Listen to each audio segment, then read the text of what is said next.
दुनिया की राजनीति के इस नाजुक दौर में जब सीमाओं पर तनाव और राजनीतिक रिश्तों में ठंडक बढ़ती जा रही है, तब अफगानिस्तान और पाकिस्तान के बीच फिर से टकराव की आहट सुनाई दे रही है। अफगानिस्तान की सख्त चेतावनी के बाद अब पाकिस्तान ने बयान जारी कर कहा कि वो बातचीत के रास्ते पर कायम है और दोनों देशों के बीच शांति समझौते की संभावना अभी भी बनी हुई है। लेकिन इस पूरे घटनाक्रम ने एक बार फिर दक्षिण एशिया की सुरक्षा को लेकर चिंता बढ़ा दी है। रविवार को पाकिस्तान ने साफ किया कि वो अफगानिस्तान के साथ संवाद के जरिए ही अपने मतभेद सुलझाना चाहता है, भले ही हाल में शांति वार्ता बिना किसी नतीजे के खत्म हो गई हो।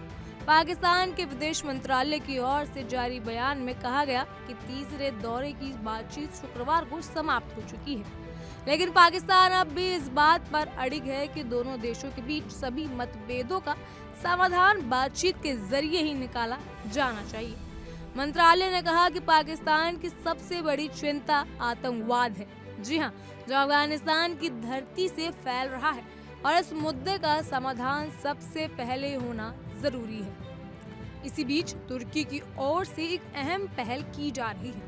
तुर्की के विदेश मंत्री, रक्षा मंत्री और खुफिया प्रमुख इस हफ्ते पाकिस्तान की यात्रा पर आने वाले हैं, ताकि अफगानिस्तान के साथ शांति समझौते पर चल रही बातचीत को आगे बढ़ाया जा सके। एक रिपोर्ट के अनुसार इस त्रिपक्षीय पहल का उद्देश्य जल्द से जल्द एक स्थायी युद्ध विराम और स्थायी शांति स्थापित करना होगा।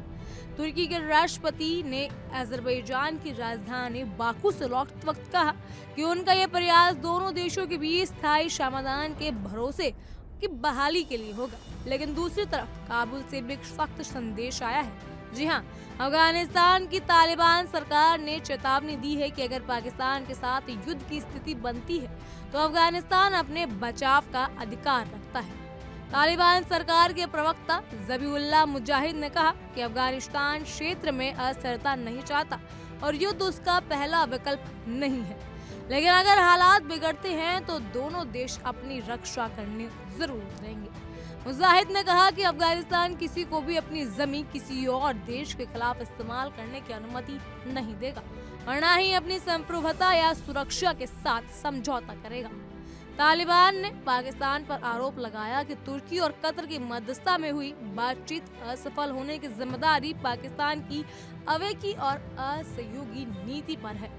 उनका कहना है कि इस वार्ता में पाकिस्तान में सारा बोझ अफगान सरकार पर डालने की कोशिश की और खुद ही किसी भी जिम्मेदारी को स्वीकार करने से बचता रहा। मुजाहिद ने दावा किया कि पाकिस्तान अपनी सुरक्षा की पूरी जिम्मेदारी अफगानिस्तान पर डालना चाहता था, जो अस्वीकार्य है। जी हाँ, इसके बावजूद उन्होंने कहा कि अभी के लिए युद्ध विराम लागू रहेगा और अफगानिस्तान तुर्की और कतर की मध्यस्थता की भूमिका की सराहना करेगी।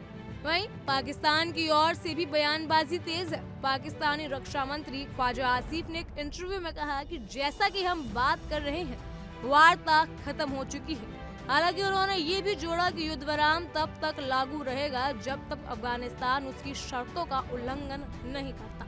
पाकिस्तान की सूचना मंत्री ने इसे पहले इशारा दिया था कि बातचीत टूटने की कगार पर है और कहा था कि अफगानिस्तान अब तक आतंकवाद पर काबू पाने के अपने वादों को पूरा करने में असफल रहा। पाकिस्तान का कहना है कि वो अपने नागरिकों की सुरक्षा और संप्रभुता की रक्षा के लिए जरूरी कदम उठाता रहेगा।